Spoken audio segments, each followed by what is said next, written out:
Man, I hope you guys were with us, Dozer and I that is, out on this last adventure. If not, we snuck out in the rain, and we kind of had hoped that they'd get a break in it, end up not being a break in the rain, but we did a quick, maybe 60, 80 minute power mushroom hunt, and took the short trail. Beautiful walk. It didn't storm us out, but it did rain the whole time. But we ended up getting nice and close up to a couple of deer, a young buck and his girlfriend. That was pretty cool. And actually saw a couple other deer at the beginning of the trail as well. Not sure if we got those on film, but we did get to see them. That video is still being edited, so we'll get that up soon. So if you, by the time you see this, if you didn't watch that video, jump back and check it out. We found over 40 edible boletes in that short amount of time. So over 40 edible boletes in probably around 60 minutes out in the woods. So that's pretty awesome. Plus we found a lot of other inedible mushrooms. And so it was just a great walk in the woods. I'm back at the house now. I'm gonna do a couple things. I'm gonna wash these up, and I've got them separate in two different bags. Some of the older, wetter boletes I'm gonna put on the dehydrator right away. I'm gonna wash them, cut them up, put them on the dehydrator, and those I'll use later for soups and things. I've got some nice younger ones that aren't all wet, and that's one thing, when you can find the buttons or the smaller size boletes. Matter of fact, let me pull one out here. Here's a couple of the smaller ones that we found. When you can find them like this, even out in that rain, they stay nice and firm. They're not wet. They don't absorb the moisture as much. Now in bag number 2, we've got some older ones.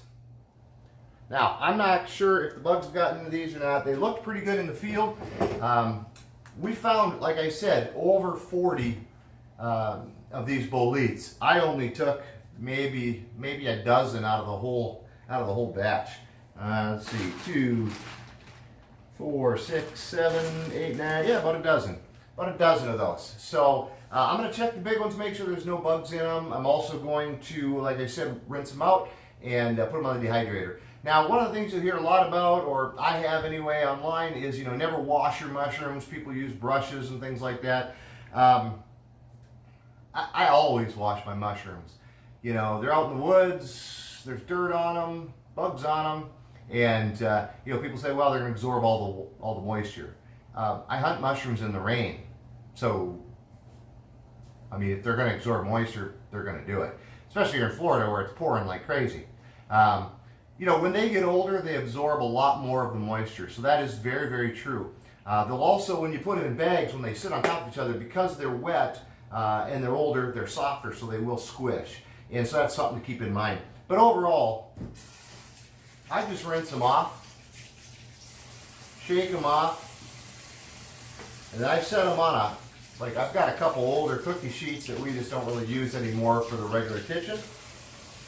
That's my wild forage tray. So again, I'm not scrubbing them, I'm not soaking them, I'm just giving them a good rinse. And then I'm setting them on the cookie sheet so that they can dry off. Now this first batch, again, these are all younger ones. And so I'm going to give them a quick rinse. We're going to trim them up. And then I'm going to make actually roasted wild mushrooms with vegetables. And that's actually going to be my supper. And then the second bag, again, that's the larger, softer, kind of older boletes. I'm going to cut them, do the same with them, cut them up, and then what's salvageable will go on the dehydrator. Now, when I say salvageable, what is it that I'm looking for? So let's go back to that large one. So again, this large one is older, and I don't have here's a knife right here. We haven't washed this yet, so don't put it on your tray until you wash it. So I'm going to trim off the stem.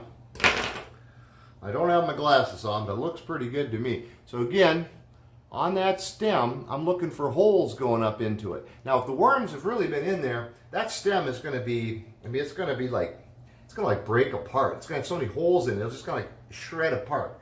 This one stayed pretty firm. That tells me there's not much for worms up in that main mushroom. Now the other thing that we're going to do, let me give that a quick rinse. And again, don't soak them, especially these older ones, because they're going to absorb a lot of moisture. So now he is washed. I can get him on my tray. Now, number 2 test here is we're going to look at the meat. Now you can see it bruising already. These boletes that I'm hunting bruise blue. But you can see there's no holes, there's no brown spots. If you have worms in there, you'll see very clear as day. You'll see the holes and the brown spots. So these mushrooms can actually be, they could actually just be cooked up. But again, these are the larger ones, they're softer, they've got more moisture retained, so they're going to go in the dehydrator. Now one trick with those, if you want to fry them up, this top, so here's your meat of your mushroom, right? And here's kind of the sponge, the pad I call it. There's a technical name, of course. I don't know what it is. I call it the pad, but that's the spore area. Now, if you want to cook this up right away, you can take a knife, and it'll just about peel right off. And just take off that spongy area. Now, you could wring that out. It's so wet. I'm going to put that back over there. Then what you're left with is just the meat. Now, that is good. You could just fry that right up. So that doesn't hold. So a lot of times when you get these older bolete mushrooms, where the moisture is in that sponge pad. And so that's a little trick. If you want to just fry those up right away, just take it. Some people always take that pad off of a bolete. I don't. I fry them up, especially the young ones. There's no need. They're so firm. On the older ones, sometimes that pad, you'll get an older mushroom. I don't know if I have one. Yeah, these are all about the same size. You'll get an older mushroom and you'll have the meat, but you might have a pad that thick. If it gets that thick, oftentimes, and you've got a thick piece of meat, I'll oftentimes, at that point, take off that pad. And you can find, and by the way, you don't need a knife. Watch this.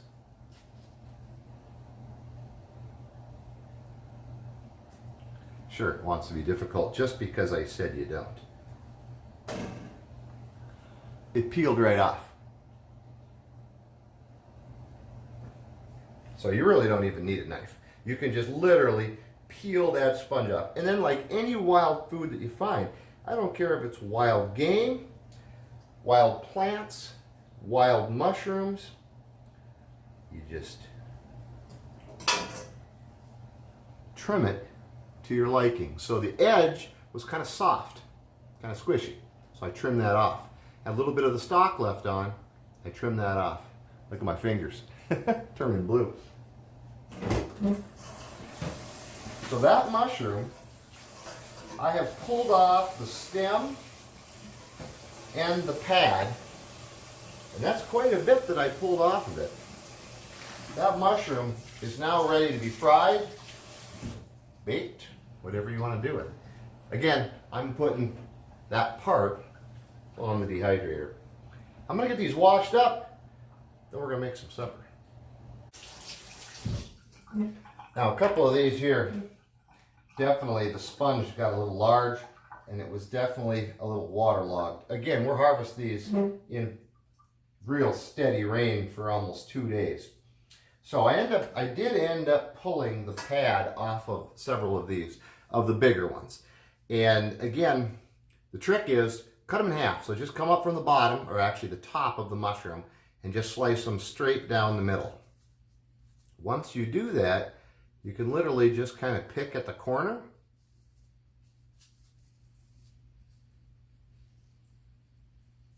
And there you go.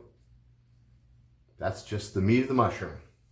Now on this one, I mentioned before, the edges are a little bit kind of, well, they're just wet and they're a little soft.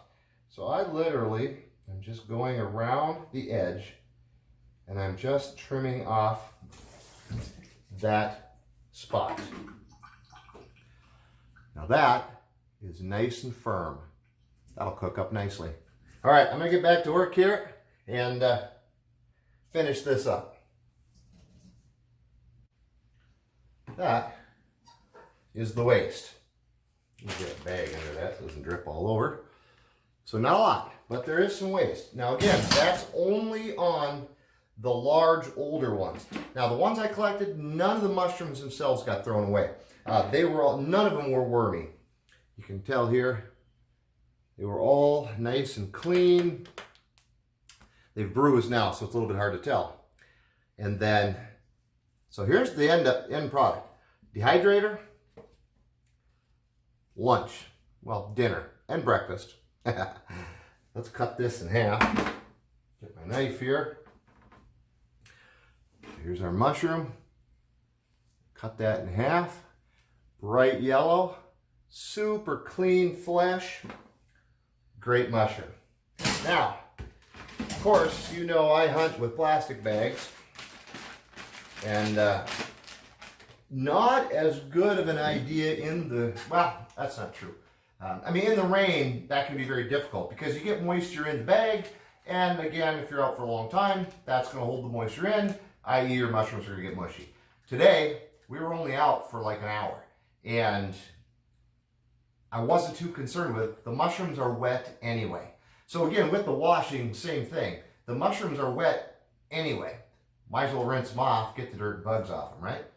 I have found that to be true with morels, chanterelles, chicken of the woods. You know, in Minnesota, I hunted a variety of different boletes. I found it to be true with all of them. I've just never had an issue with it. So, that's me anyway. Try it, see what you think. The bags, always wash them out. So I just take a hair of dish soap, some hot water. I like the zipper style. Makes them nice and easy to take care of in the field. I rinse them out really well, or shake it up really well.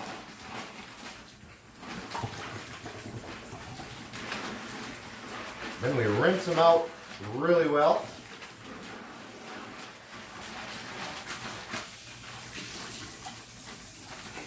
And there you have it.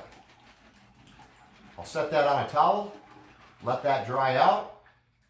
Once it dries out a little bit, I'll take a towel in there, wipe it out. That'll go back in my pack. So I can reuse that bag. I might use that bag a dozen times. I'll use it until it just can't be used anymore. So that's another nice thing about using the plastic bags, is the fact that you can reuse them. Now don't get me wrong, especially in the rain, but truthfully always, the best harvesting tool that I've found is a basket. A little wicker basket. You know, the mushrooms don't pile on top of each other. If they're wet, they don't get squished. You can separate the mushrooms. Because sometimes you might want to bring mushroom home, you don't know what it is. And you really don't want to mix that in with your edible mushrooms. Now, again, if you've got a gilled mushroom here in with your boletes, you're going to know. But especially when you're first beginning, it's just don't even take the chance. Just keep them separate. These are the ones I want to identify. These are the ones I'm going to eat. And so the basket works really, really well. For me, oftentimes I'm hiking. I don't really want to carry a basket. So if I'm going to go to a small area and just forage, maybe I'm going to do a mile and a half in and it's just real slow and I'm just foraging, then I'll bring baskets. If I might hike 3, 4, 5, 6, 12 miles, but I want to forage as I go, then I'm going with the backpack and the bag. So we've cleaned these, we've trimmed them, cleaned up, cut off any of the bad edges, taken the sponge off the older ones, just taken the stem off the younger, firmer ones, and now these are ready to be taken care of. You can cook them now. The best thing for boletes is to put them on the dehydrator. As a matter of fact, I have that going right now. So the older ones will be added to the dehydrator. So this I just shut off for the video.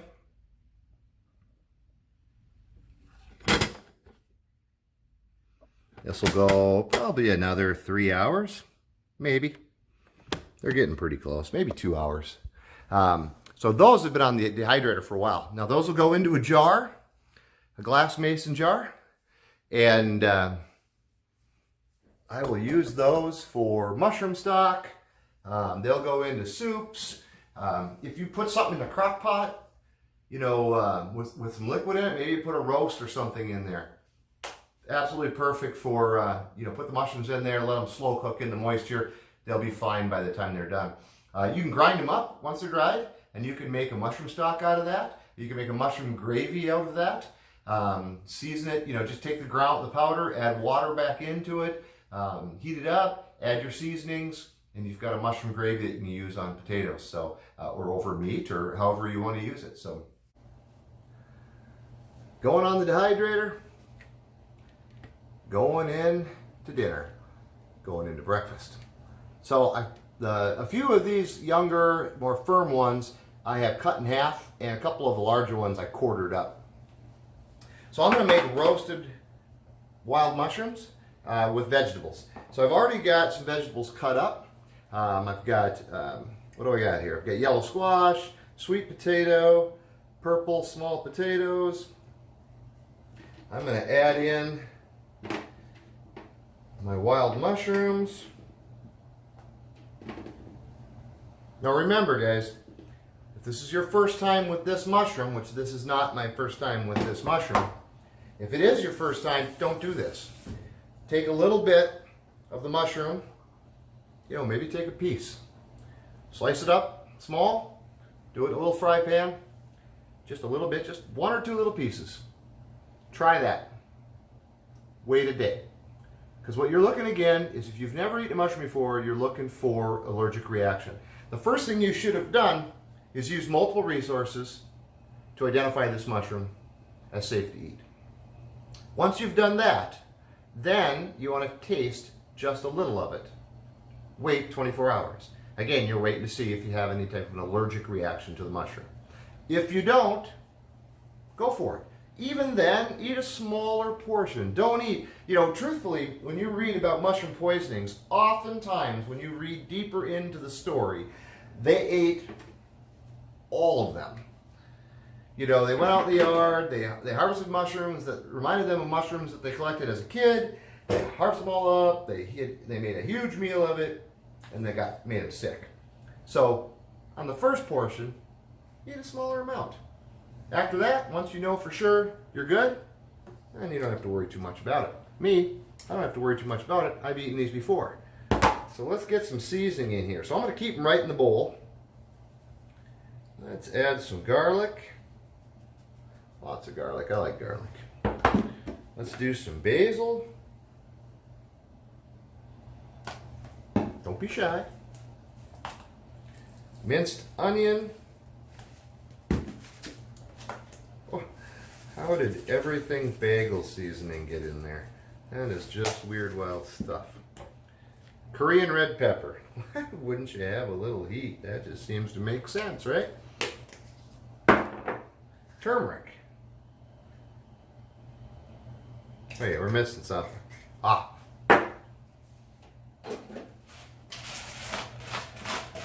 pepper. Don't be shy. There's a lot of veggies in there. And let's just add a little. I usually stay away from salt. We'll add a little sea salt in there just because. Button that container up.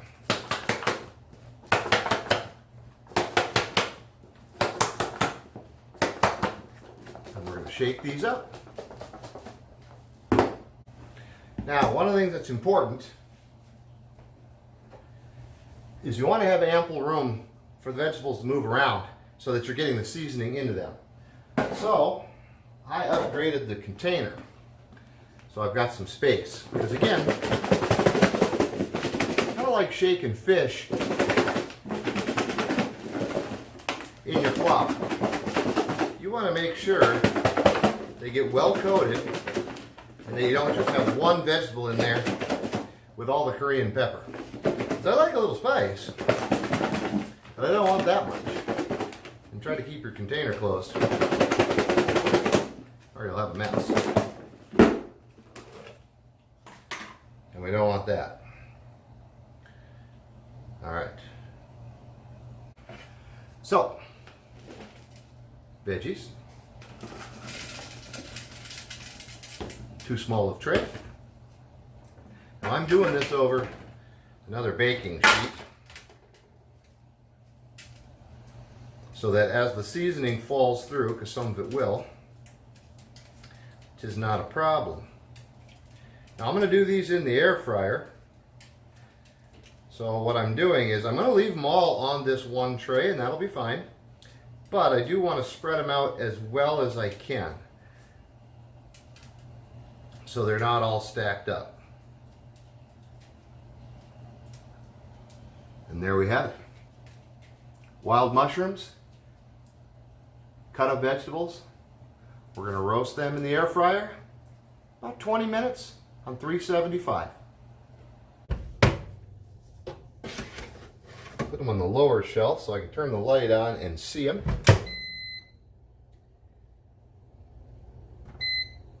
$3.75. We're going to do 20 minutes. You can always check them. We can always add some more time on. All right.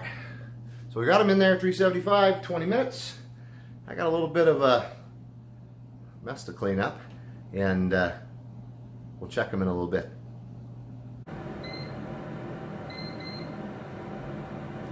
There. Run a little bit longer. While we're waiting for those vegetables and wild mushrooms to cook up, I went ahead and put the mushrooms that we harvested tonight on the dehydrator. And I've already got mushrooms on there from our forages over the last couple days. So some of them went in the fridge, some of them have been eaten already. Some of them went in the fridge.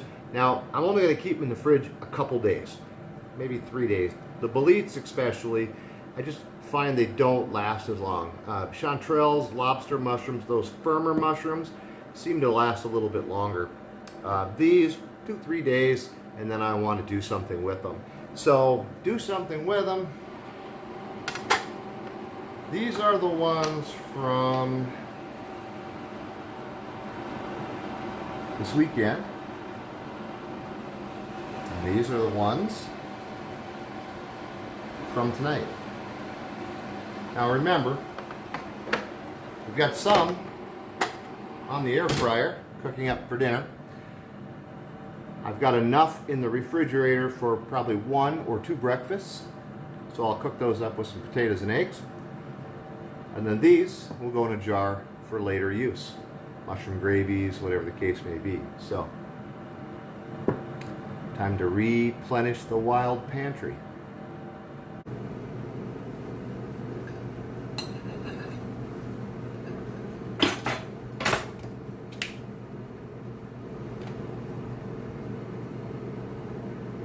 Little Southwest Chipotle.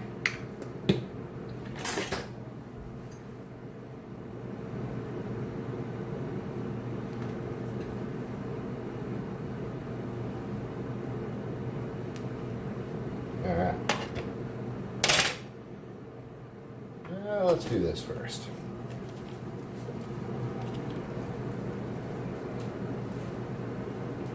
A little spinach. I didn't have any good green leafy vegetables, so we're using spinach. It works just as well.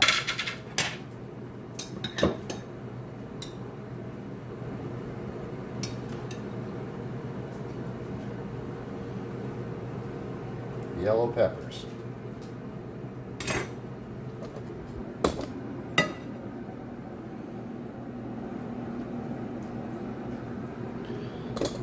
Not looking too bad. All right, get this cleaned up.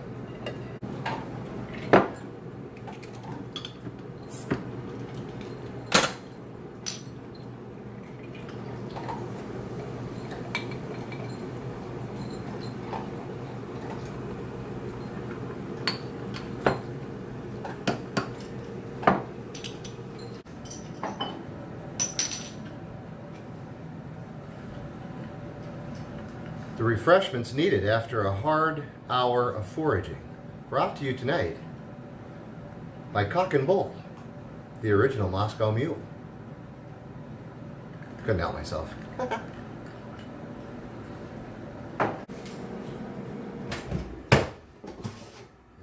Alright. There is the final result. This, of course, got to add on just a little bit afterwards.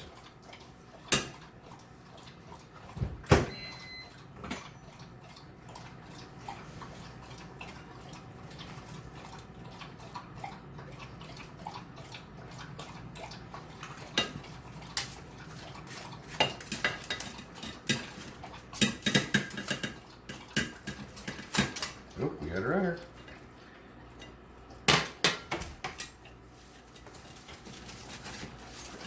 Oops, we got a couple of runners. Get back on there.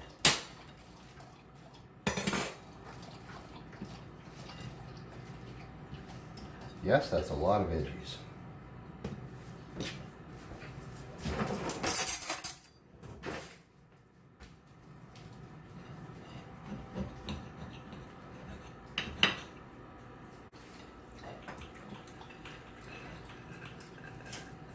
All right, guys. There's dinner. That's a super easy way to use up your wild mushrooms. You can use that as a side dish with just about anything. That could be a meal all by itself. I'm a sizable guy.